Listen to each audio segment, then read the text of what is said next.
just joining, so to recap for a third time here, what we're going to do today is look strictly at the facts.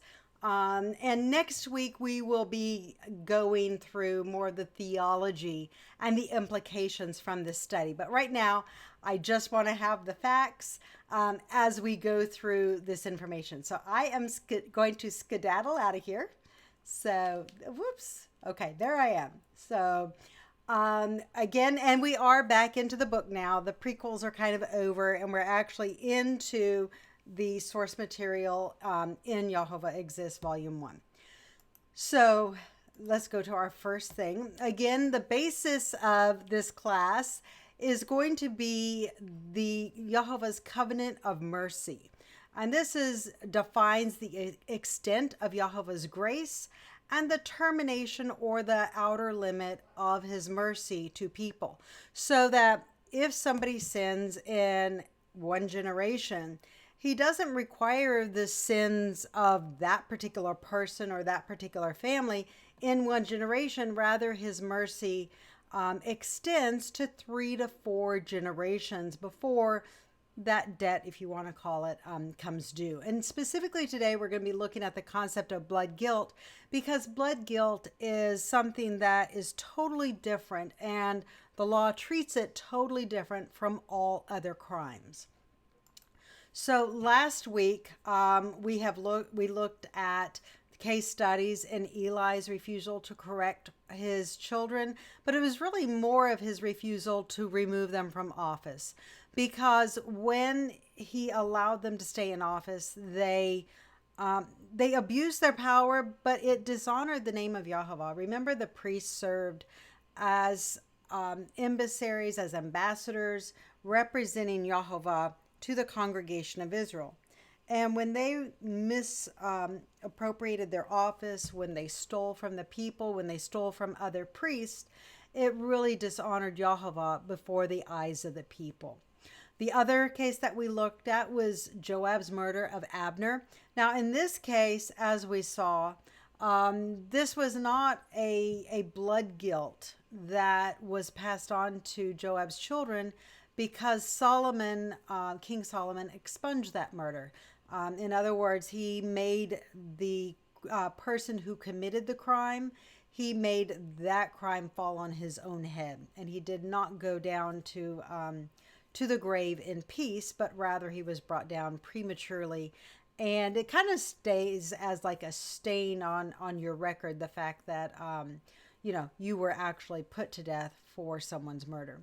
The 3 cases we're going to be looking at today are going to be David's sin of murder and adultery, and how that affected his family. We're going to be looking at Jehu as well as Nebuchadnezzar. Now, I wanted to bring up something that is in the text, or rather missing from the text, and that is the fact that the word generation does not actually appear in the Hebrew text. In other words, the statement, what it states is visiting the iniquity of the fathers upon the children to the 3rd and 4th. So there are actually several possible scenarios. This is not the limit to the scenarios. I simply have 4 possible scenarios of how this could play out. But I want to show you that this first scenario is the one that we see being played out over and over again throughout Scripture. And this is really the one that we see YHWH using.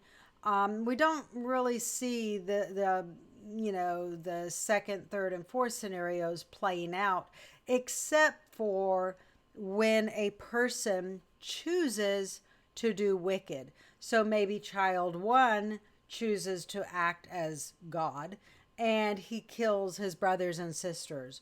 Or child 1 does something that's so evil that it brings an ill repute upon the whole family. Those are really the only scenarios where that kind of plays out differently.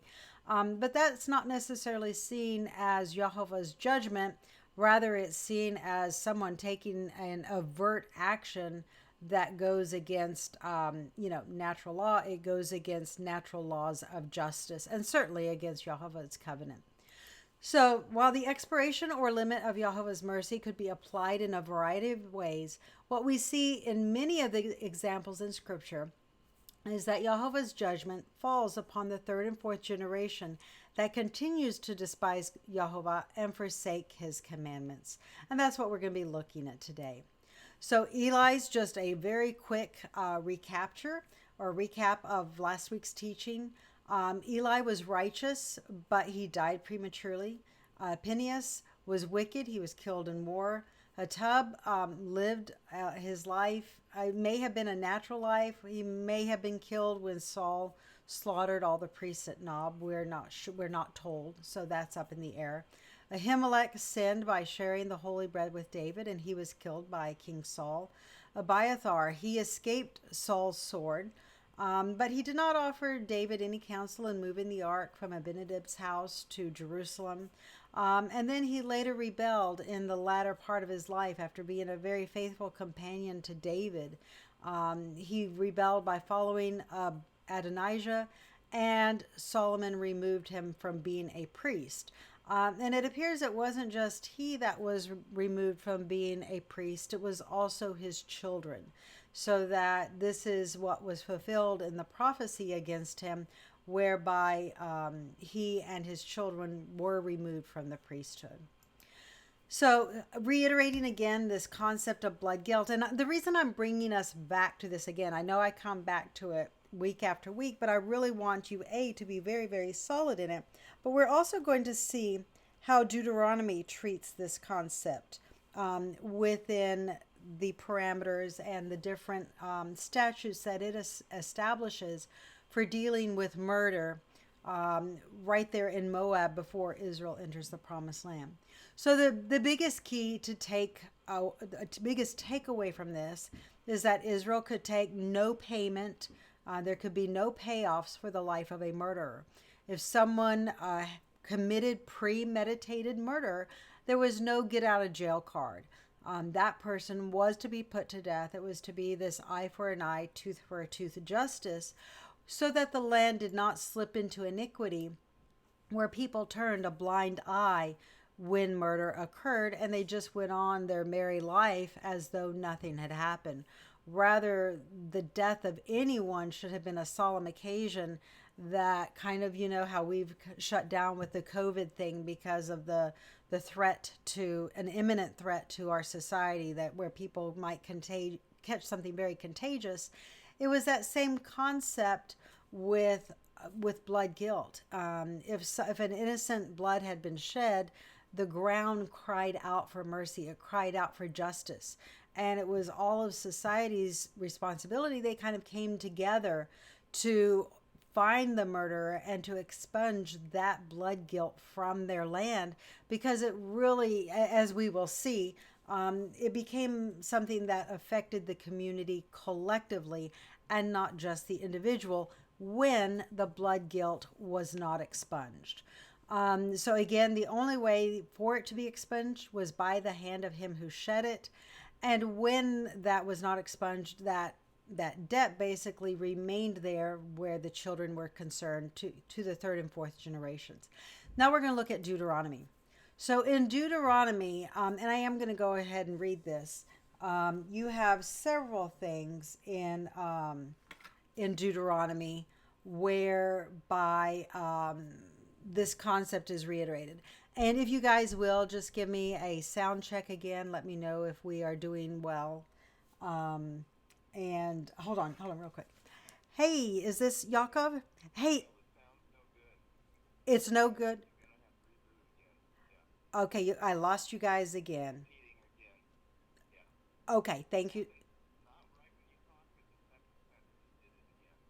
Well, I changed that. So, are you in the new session?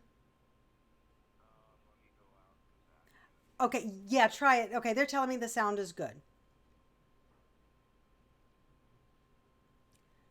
So I'm gonna bug off because everyone's telling me that sound is good, and we're gonna keep on going. So thank you, Yaakov. All right, bye bye. Okay, okay, good. I didn't lose you. Fantastic. Yeah, with the lag, I don't always know. So thank you guys so much.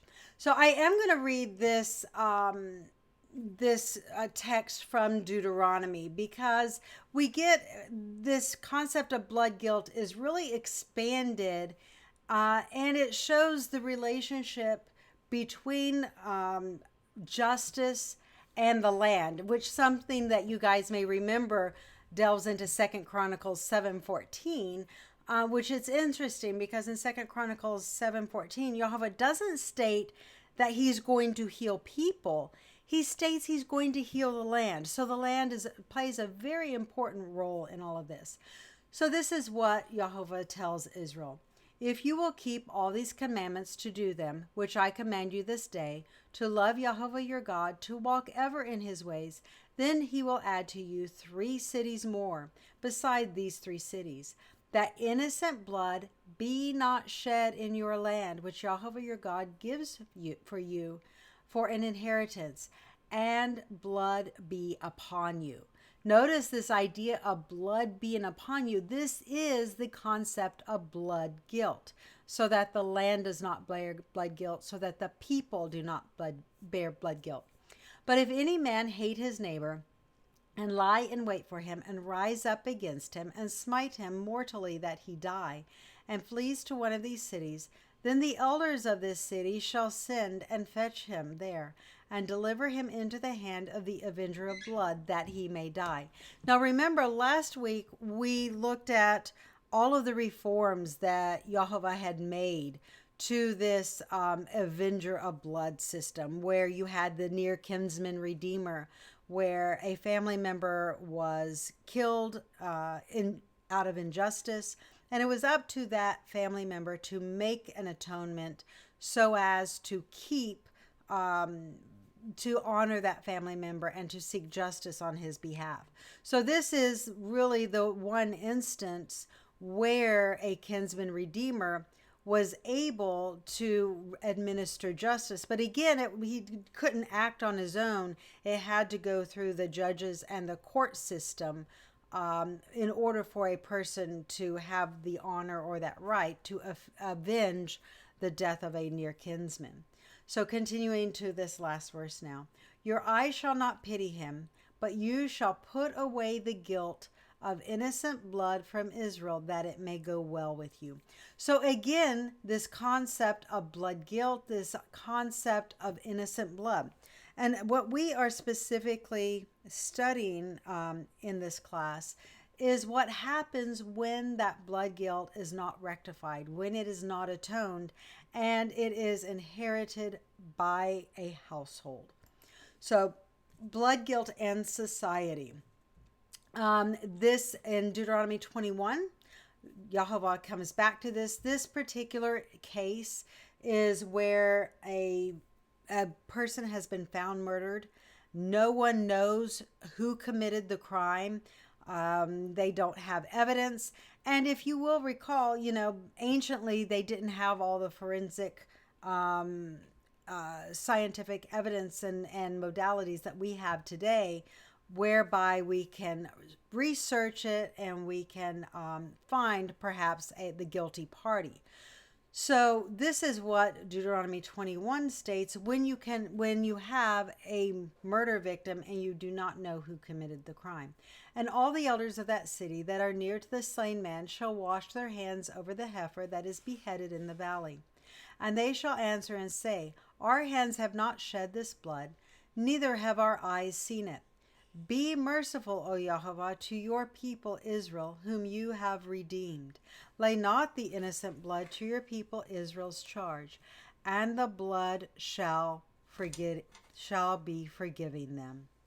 So shall you put away the guilt of innocent blood from among you, when you shall do that which is right in the sight of Jehovah. So what you see here is that when it is Jehovah's mercy that does not lay innocent blood to the charge of the people of Israel. And Jehovah's promise is that if we follow these stipulations, if we are active in our pursuit of justice, that then the blood is forgiven them. Now, Miriam, I'm going to catch your question. You asked, do women bear blood guilt, or perhaps inherit it as well? And the question, that answer is actually yes. They can inherit it from a mother, they can inherit for a father. And what you find is that women, whatever a house a woman is joined to, she bears the fate of that house. So if she marries into a wicked house, well, then she's going to bear the fate of that wicked house. If she marries into a righteous house, she'll bear the fruit of that righteous house. Now, maybe she comes from a wicked family. Well, then she still has the blessing of a righteous house.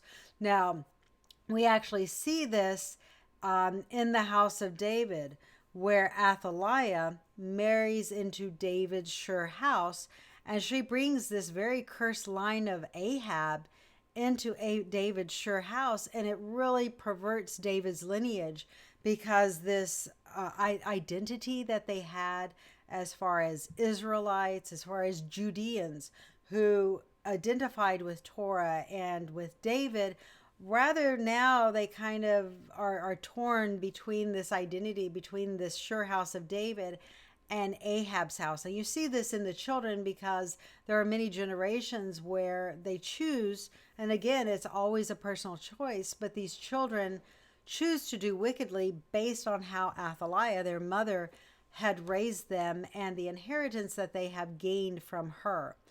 And you'll see that a lot of wickedness occurred when she married into David's house.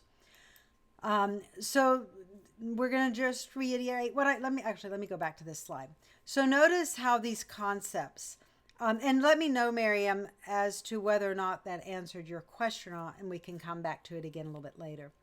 Notice in this particular instruction in Deuteronomy 21, this concept of YHWH not laying innocent blood to the charge of the people of Israel, and the promise that it will be forgiven them. Also, you have this idea of putting away innocent blood from among the children of Israel. This teaching and this instruction is indeed what guided David and Solomon. David's charge to Solomon, and I'm not going to read the whole thing, I'll just take a kind of a synopsis of it. David charged Solomon to put the blood of Abner upon his own girdle and upon his own loins. And David said, "Do therefore according to your wisdom, let not his hoar head go down to the grave in peace." So this is the idea that he is requiring the blood of the innocent man, and he is atoning for it. Solomon carries this out, and he obeys David's instruction, and he atones for Abner's murder. And I'll just read the part in yellow: "That you may take away the innocent blood which Joab shed from me, from the house of my father." So again, they are very much following the law in their pursuit of justice, so that this innocent blood does not hang as a debt kind of around their neck that continues to affect future generations as time goes on. And we're going to see in David's house how that occurs. Now, what happens when blood guilt is not expiated by him who commits the crime? And what we are looking at specifically is blood guilt within the house. David's house is a great case study for the extent of YHWH's grace and the limits to his mercy to the third and fourth generation of those that hate him and refuse to obey his commandments. Now, one thing, and we're not going to get into it in depth today because this is kind of putting the cart before the horse. YHWH made what is called a covenant of light, or a covenant of peace, with two people in Israel's history. The first was Phinehas. He offered a covenant of life there in Moab when Israel had rebelled in following Balaam. And when that occurred, Phinehas made an atonement in Israel. And because he was zealous for YHWH, he made him a covenant of life, or a covenant of peace, promising that he would always have light, meaning children, living to give testimony to their ancestor having lived. So he would always have seed. He would always have this inheritance in the earth. Jehovah made this exact same covenant of peace with David and his house. Now, it's interesting because Jehovah has not yet offered this covenant of peace to the nation of Israel as a whole. But we read in scripture where this future recovenanting with Jehovah, the new covenant spoken of in Jeremiah, one of the key features is that this covenant of peace or covenant of life will be made with the entire nation of Israel at the second Exodus when the recovenanting occurs. But again, as of this point in Israel's history, right around 1023 BCE, the only two houses that have this covenant of peace are going to be the house of Aaron through Phinehas, as well as the house of Judah through David. And this really affects the way that Jehovah's mercy is really extended to David and his house.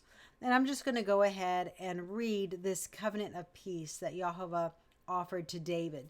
Now, David had offered to build a sure house to Jehovah, and this was Jehovah's reply to David. Since the time I commanded judges to be over my people Israel, I have caused you to rest from all your enemies. Also, Jehovah tells you that he will make you a house. And when your days are fulfilled, and you shall sleep with your fathers, I will set up your seed after you, which shall proceed out of your bowels, and I will establish his kingdom. He will build an house for my name, and I will establish the throne of his kingdom forever. I will be his father, and he shall be my son. If he commit iniquity, I will chastise him with the rod of men, and with the stripes of the children of men. But my mercy shall not depart away from him, as I took it from Saul, whom I put away before you. And your house and your kingdom shall be established forever before you. Your throne shall be established forever. According to these words and according to this vision, so did Nathan speak to David. So this is a promise of mercy, even when his children rebel. Even when they commit iniquity, Jehovah promises to chastise them, but not necessarily cut his house off. He will not cast his house aside. But the idea of forever works a little bit different in Hebrew. This idea that, he will never take away his mercy, or the fact that David's kingdom will never come to an end. That's not exactly what this is saying. Rather, he is saying that he will show mercy, but we will see that there is actually a limit to the mercy that would be shown to David's children. Let me catch Marlene's comment right here. She says, I remember when it first struck me that in Jehovah's justice, it is the guilty person who must make his wrongs right. No one else can come along and say, I'll take care of it for you. That doesn't work in Jehovah's scheme of things. And that is exactly right, Marlene. You find that one of the tenets of Jehovah's covenants, remember the other part of this covenant of mercy, is where Jehovah states, I will by no means clear the guilty.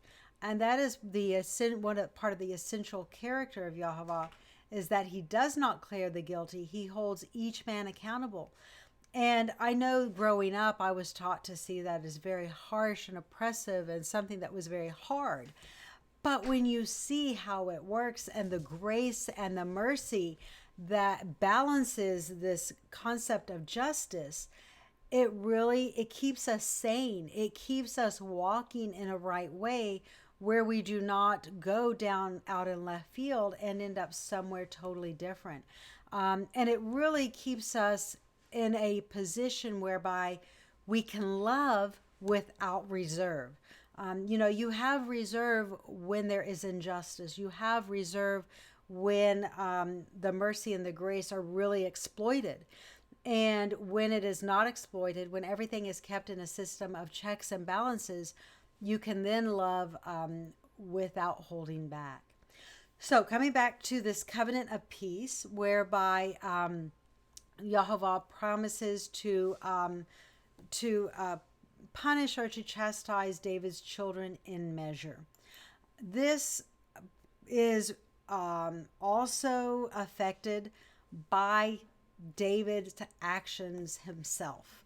So David's actions, he had received this covenant from Yahovah. He was zealous for the covenant, but David broke 2 of the 10 commandments. He broke 2 of the 10 categories that were the foundation of Yahovah's covenant with Israel. He both committed murder and he committed adultery. And if that wasn't enough, he had the audacity to dishonor Uriah by having him slain by the sword of one of Israel's enemies, the children of Ammon. So David's actions were very, very dishonorable in this case. And because of this, because of his actions, because he chose to disregard Yahovah's covenant, he chose to disregard Yahovah's law and to act in his own self-interest, he established an evil inheritance for his children. And this is what Nathan told him would be the consequence. Hold on. Hey, Ethan? Ethan? Can y'all come get Copper? He's being a watchdog here right beside me. Thank you. Thank you, love.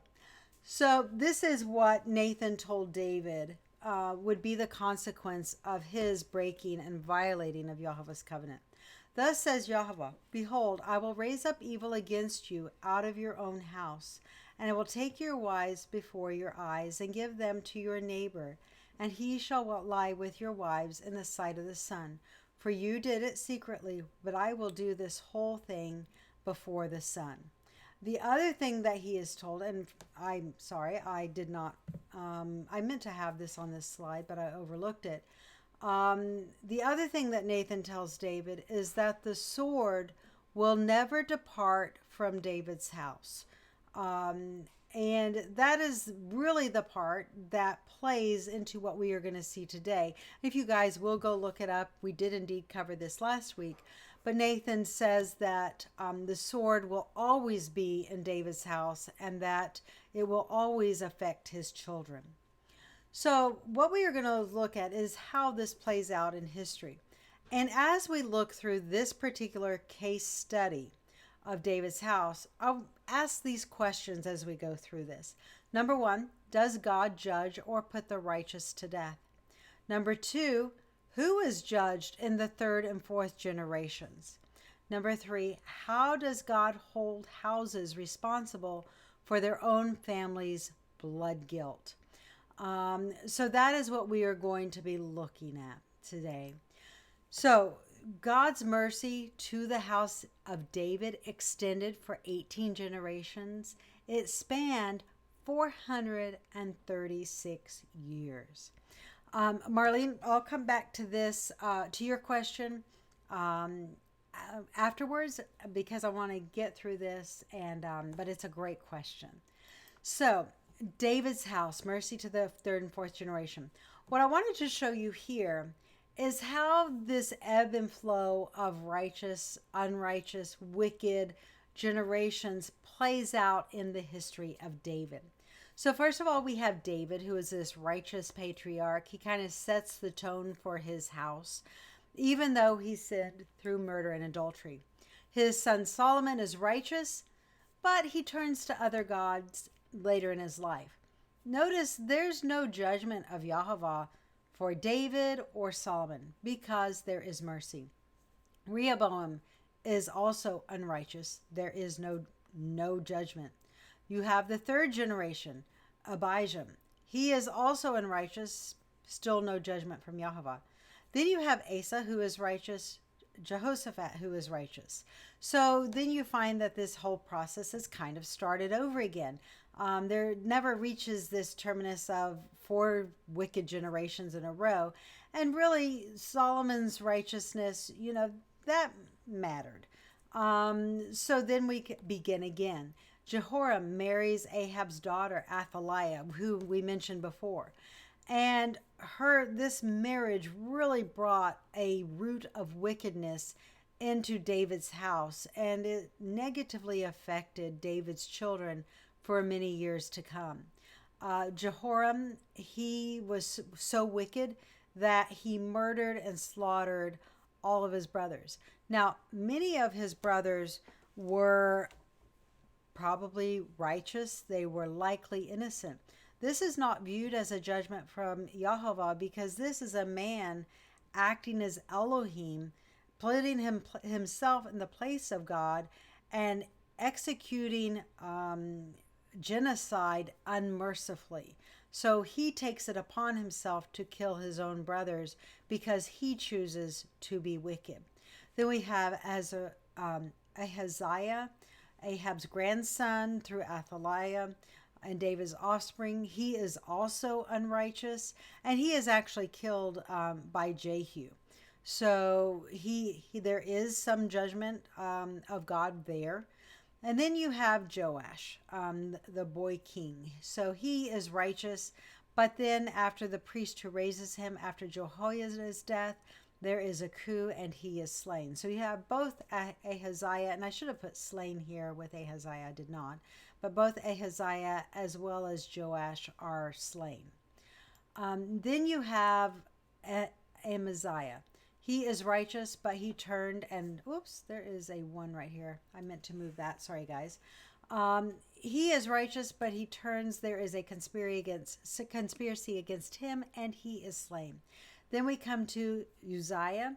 He is very righteous, but again, in his later life, he turns against YHWH. He seeks the rights of the high priesthood, and he tries to go and burn incense, and he becomes a leper to the end of his days. So even though he was righteous, he turns, but notice there's still mercy. Through all of this, even though God may kill or allow an individual king to be killed, there is still mercy being shown to the house of David. The monarchy through David does not come to an end. It continues on, and children continue in the stead of their fathers. We have Jotham, who is righteous like Uzziah.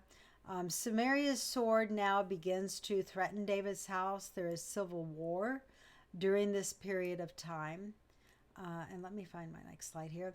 And then we come to the final segment. And I hope you guys can follow this. This is a very kind of messy slide, but I wanted you guys to be able to have an overview where we have Ahaz, who's very wicked. He offers his children to Molech. And it is in this time period whereby mercy is terminated. And we'll likely look at this particular aspect of Israel's history again next week as we get into more of the theological concepts of the balance between grace and mercy. But it is now that the mercy shown to the house of David is terminated. It has reached its limit. Hezekiah is very righteous. He is probably one of Israel's most righteous kings. But he has a son who, ironically, becomes one of Israel's most wicked kings. He runs a Gestapo-like government. It says that Jerusalem, from one end to the other, is filled with innocent blood because, just like Jotham, Manasseh puts himself in the place of Elohim, and he chooses to shed innocent blood. He chooses to do wickedly. And as we are going to see, because of Manasseh's great wickedness, YHWH said, I am no longer willing to forgive, to overlook, or to pardon the sins of David's children, and specifically the sins of the sons of Manasseh. So in the case of Manasseh, his sins are so great that YHWH causes him to be deported to Assyria. While in Assyria, he becomes very repentant. He humbles himself, and God restores him to his throne. When he comes back to the kingdom of Judah, He ship shapes, he runs a tighter ship, he does not do any of the oppressive measures and the oppressive government like he did before. And he seems to have the rest of his reign seems to be relatively peaceful, and he did not oppress the people. Now, remember, and we're going to see this in a minute, Yahweh stated he would not forgive Manasseh's sons any longer. So now we kind of have this ticking clock. We have Ammon, who is wicked. He is slain in a coup. The second generation, Josiah, he's very righteous. I mean, one of Israel's most righteous kings, just like Hezekiah. However, he confronts Egypt when he was told not to. Even the king of Egypt says, I'm not coming to you. My beef is not with you. I am coming against other tribes for war. I'm coming against Assyria. Don't get involved. But Josiah, in his zeal and his righteousness and thinking perhaps that God was with him, he confronts Pharaoh when he should not have, and he is slain in that battle. We have Jehoahaz, who is evil. And he is so evil that he's deported to Egypt. Notice the mercy that is here. Even though he's evil, he's not slain, he's deported to Egypt. Then you have Jehoiakim, who again is evil, and he's deported to Babylon.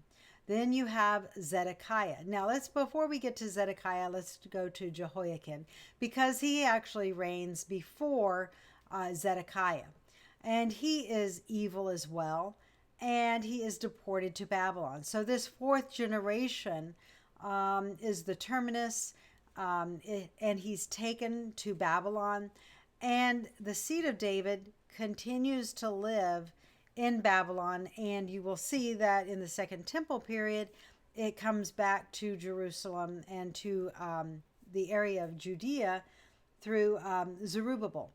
So David's seed is not expunged, it still exists, but what is terminated is the monarchy, at least for the kingdom of Judea, or the kingdom of Judah. So after Jehoiakim, another brother from this third generation is given a try, and that would be Zedekiah. And you hear much of the book of Jeremiah really exhorting Zedekiah to renew the covenant, to turn from evil, and he refuses to do this. They actually do renew the covenant, the release year whereby they release their slaves, but then a few days later, after kind of giving this ceremonial nod to Israel's covenant, they turn right around and they take all their slaves back again, and they begin this cycle of oppression over again. So Zedekiah is so wicked that he again is slain at the end of the kingdom years. And so this is the terminus of Yahweh's mercy to David. This mercy lasted for 18 generations. It lasted for 436 years. So when people say there is no mercy in the Tanakh, I beg to differ, because we see an incredible wave of mercy in the history of David's sons. And we're going to see how this ideology and this idea of 430 years also affects the nation at large, and not just Israel's nation, but really any nation. Now, this was God's judgment of mercy. This is the prophet saying that he would not forgive David's children anymore. And he says, surely at the commandment of Yahweh came this upon Judah, to remove them out of his sight, for the sins of Manasseh according to all he did, and also for the innocent blood that he shed. For he filled Jerusalem with innocent blood, which he would not pardon. Now remember how this ties into Deuteronomy 21 about the land bearing innocent blood, and the land bearing blood guilt, and the people bearing blood guilt. And then, of course, the house of David bearing blood guilt. David was so careful in the case of Abner to make sure that his house did not bear blood guilt, where Manasseh, he didn't care. I mean, he actually furthered the cause of of iniquity and injustice and the overall sins of the nation. So this was Manasseh's children after the mercy had expired. You have Ammon and Josiah, you have Jehoahaz, Jehoiakim and Zedekiah, and then Jehoiakim, and it comes to a close. So, just some takeaways that we can look specifically in the case study of God's judgment of David and his household. Notice that God's judgment did not fall on David's righteous children. It only turned when they turned from following Yahweh. So, as long as they were righteous, they had peace, and the mercy was extended to them. Yahweh's mercy expired after 4 consecutive generations continued to do evil in Yahweh's sight. Notice Yahweh did not put the righteous to death for the wicked. Each man still died in his own sins.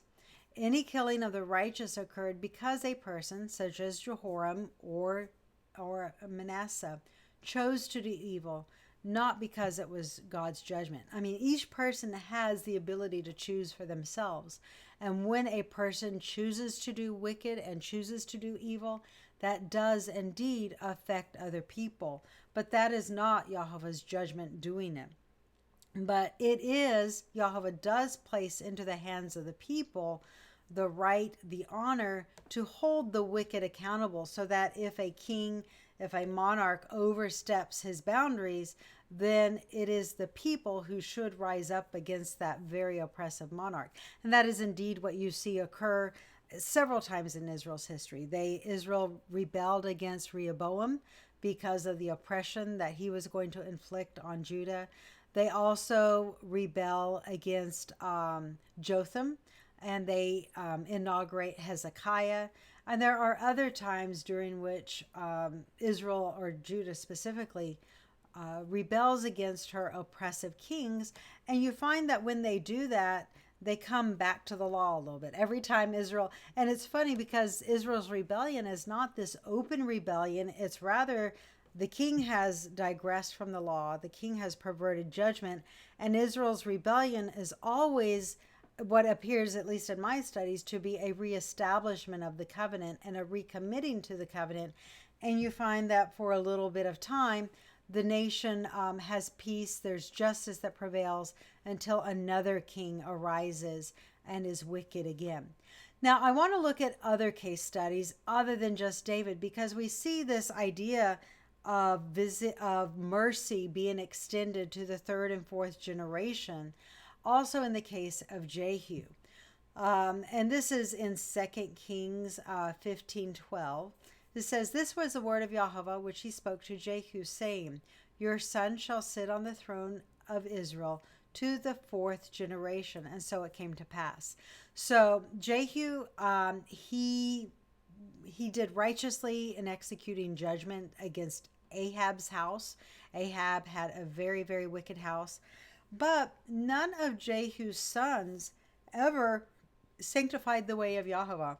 It says of each and every son that he continued in the way of the sins of Jeroboam, the son of Nebat, who caused Israel to sin.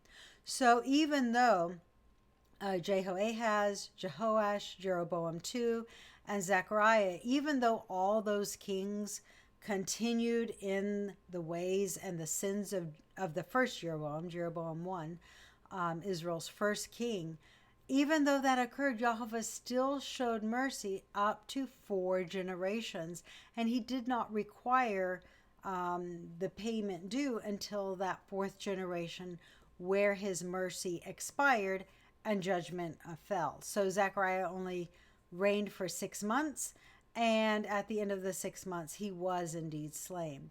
Marlene posts, "As the king goes, there go the people." And that is so true.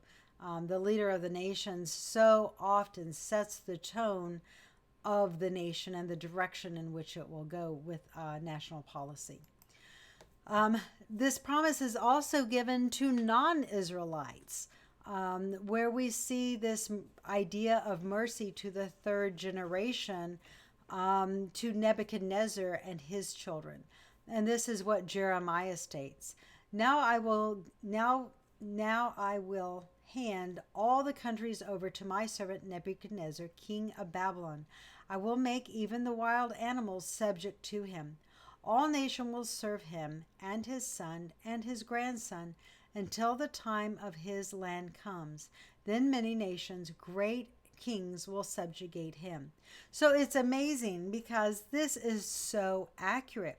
You have Nebuchadnezzar, then you have his son Evil-Merodach, his son Nebuchadnezzar, who, it's interesting, the scholars are kind of torn as to whether he is a blood heir or whether he was an heir by marriage. It appears he may have married Nebuchadnezzar's daughter. And then you have Nabonidus, who is more famously known in the story of Daniel as Belshazzar. So at the end of Belshazzar's reign, indeed, many nations, specifically the Medes and the Persians, did serve themselves of Babylon, and Nebuchadnezzar's monarchy came crashing down and Babylon fell. So you find that Jehovah's mercy extends the limit of his grace for some great deed that an ancestor did, extends to 3 and 4 generations, many times when those children can do evil. And there isn't a terminus until that 4th generation. Now I think I have the wrong slide right here. Yes, I do. Okay, so this is the end of the class today. We only covered a few pages, but I really wanted us to have a firm foundation in this study. So let me see if I can come back here. And I wanted us to have a very firm foundation in this concept of blood guilt. And next week, what we're going to be looking at is more of a theological implications for how blood guilt, the mercy to the 3rd and 4th generation, and the expiration of that limit of mercy comes to play in Israel's history, as well as Israel as a large, because it really bears on a nation. And as we're going to see, it also has implications for America today. And I'm going to bring in a little bit of America's history next week as well. Now, I do not, and I'm sorry that we are so helter-skelter with the timing of these classes. It may be Friday of next week. I do have kids coming in from out of town, and we may go bike riding or do something next Shabbat. I'm not sure. So I'll give you guys a heads up. Let me see if there's any more comments here real quick before we close. Miriam says, it seems that after David and Solomon, the descendants did not have a personal knowledge or relationship with Jehovah. It appears that was the problem to the evil of the descendants. Yeah, definitely. It's so sad because here you have Solomon, whom Jehovah appears to him twice in a dream, and he makes a covenant with Solomon, and he gives him wisdom and judgment. And then towards the latter years of his life, you find that, we often think of the teen years being the most precarious, where kids make their greatest mistakes, maybe from 14 to age 25. People will say, the crazy things that I did back then. But you find so often in Scripture that is actually like the 40s, 50s, and 60s, the latter years of their lives, where so many leaders, they go in a perverted way, and they fall away, and they become very Laodicean. They become very lukewarm, and they lose that fire that they once had. So here you have Solomon, who rebels against Jehovah and follows more of his wives than what he does of Jehovah, even despite the covenants. Marlene says, and it doesn't help that they apparently lost their copy of the Torah, which means the kings were no longer writing their own copy as they were supposed to do. Fantastic point. Could you imagine how different Israel's history may have been had the kings, every single generation, continue to write that copy of a Torah. They were knowledgeable of it. They realized the consequences for rebelling against it. So anyway, so thank you guys for joining me once again, and I will post midweek on when we will meet again. Have a fantastic week. Shavua Tov, and I hope you can enjoy the weather. Bye-bye.